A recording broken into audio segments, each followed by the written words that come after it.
kalakad. Yan, dito tayo sa covered court na dito na tayo dito sa may San Pedro Street, sa may harapan ng stage at sa mga kalakad. Ito, may uh, titingnan natin ang sitwasyon dito. Ito na ngayon, naka-install na ito na parang basketball court. Ayan. Ito ngayon, may mga sasakyang nakaparada dito at mga ilan-ilan ng mga tao dito ngayon. Naglakad at yung iba ay nakatindig dito ngayon sa lugar nito ng San Pedro Street sa may harapan ng stage. So nasabi ko kanina, at ito na nga, ito may nag-video din dito, hindi ko alam kung ano ito sila.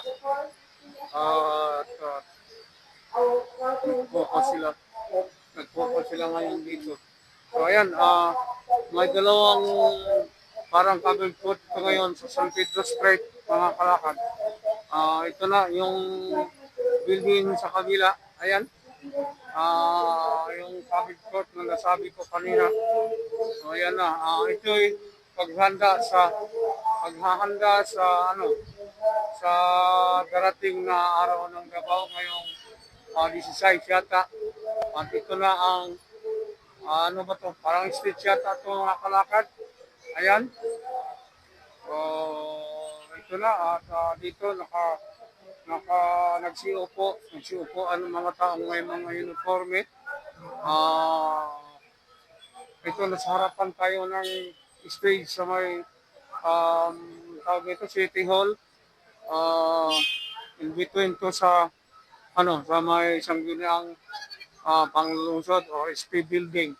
So ayan, makita ninyo. Ayan na ito na ang building na makita to at may mga taong dadaan dito, mga kalakad. Ito.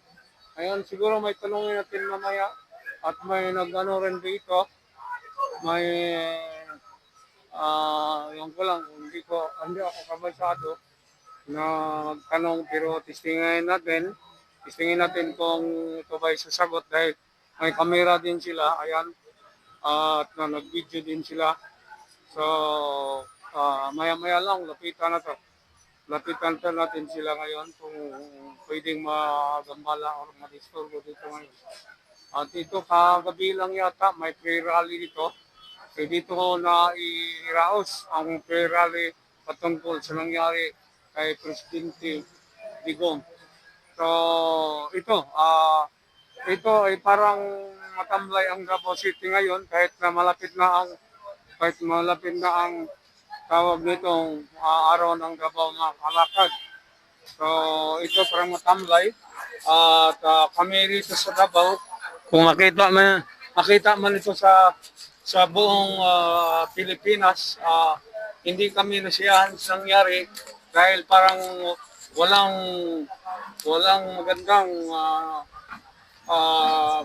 sinasabi ng ating mahal na Pangulo na hindi maintindihan para sa aming mga mamamayan na taga dito sa Davao. At kahit ang buong Mindanao yata ay parang hindi magandang pakiramdam dahil sa nangyari na sinasabing sabi ni Presidente Bongbong noon na wala daw karapatan ang ICC sa ating bansa, pero ngayon ito na naman at siya mismo nagsabi na ganito ang sitwasyon. So parang hindi tayo makapaniwala mga kalakad sa nangyari.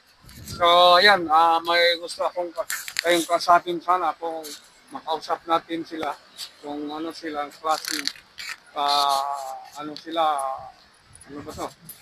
Matanong ko lang mamaya. Pero ito muna, balikan natin, makita natin at lapitan. Pwede tayong makalapit sa kanila para malaman natin kung ito ba ay sasagot sa ating mga tanong. So ayan, hello sir. Maayong hapon. Pwede makapunta na sa inyo? Among grupo mo? Yes, sir. Murag kaila po ng usab. Hi, Armin. Lagi. Ako. Familiar na ko ba? Okay, brother, sa YouTube. YouTube. Pero Oh. may silang vlog, sir. Okay. Salamat. Gusto mong mag-istorya tani karon? Mag-upload ko. Okay. Kung sa inyong gi-cover karon? Kanang status, preparation for RNO.com. Okay. Salamat kayo. So, kini familiar ako, di ba? Ako, kasi Oh. wala Walking brother la. Kita ta ka. sa imo. Ha? Ako utang sa imo. Wala lagi. Sa maabot pa ako'y mangutang nimo. Anong familiar man ko. Di, murang nakita na ta ka. Sige, mag-cover dire. Sa Walking Brother. Sa YouTube, kung tanawon ko nyo, Walking Brother. Live ka. Live ka karon. Facebook, sa Facebook, nasad ko. So, ayan. Salamat, nagkailitan ninyo. YouTube ko, doon na ko'y 5,000 followers plus sa Facebook. Sa TikTok, naata, bisag tigulang na tayo ini. So, lipay ko, ang mga pangalan, gina to? Julia po. Julia, Yan na paano sa next DCR Armin dapat. Okay. Susan? Name. Okay. Ayan mga kalakal, ito nakausap ko na ang mga batikan ng mga broadcaster, sabihin natin mga reporter o ano sila. Basta nakita ko sila ngayon at ayan sila, umalis na at may mga parang may kinukuha na rin sila sa habang ito. So, mga kalakal, yan ang mga taong taga media. So ito na. Nagpasalamat ako mga kalakad at nakausap ko sila. Siguro balikan ko na lang tong banda dito sa may cathedral. At para makita natin kung para talagang alinaw natin ang kalagayan dito sa may St. Peter's Cathedral. Ito. Ayan mga kalakad. Ayan at ano pa to?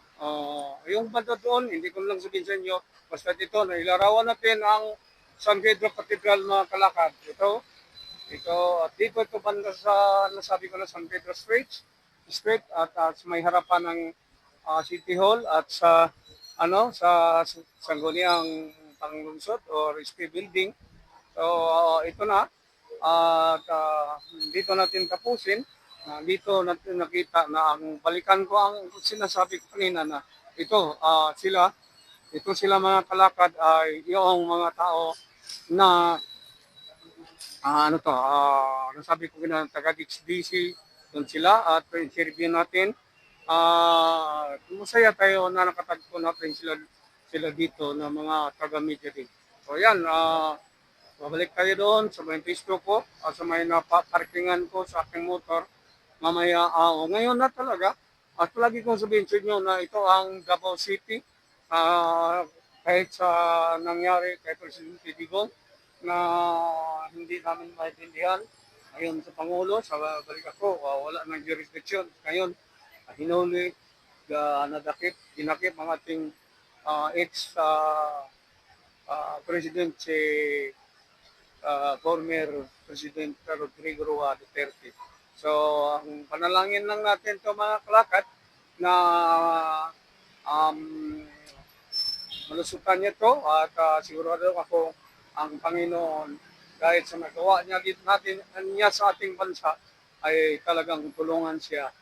So, yan na. At hanggang sa muli, ito pa rin ang inyong Walking Brother Kalakad.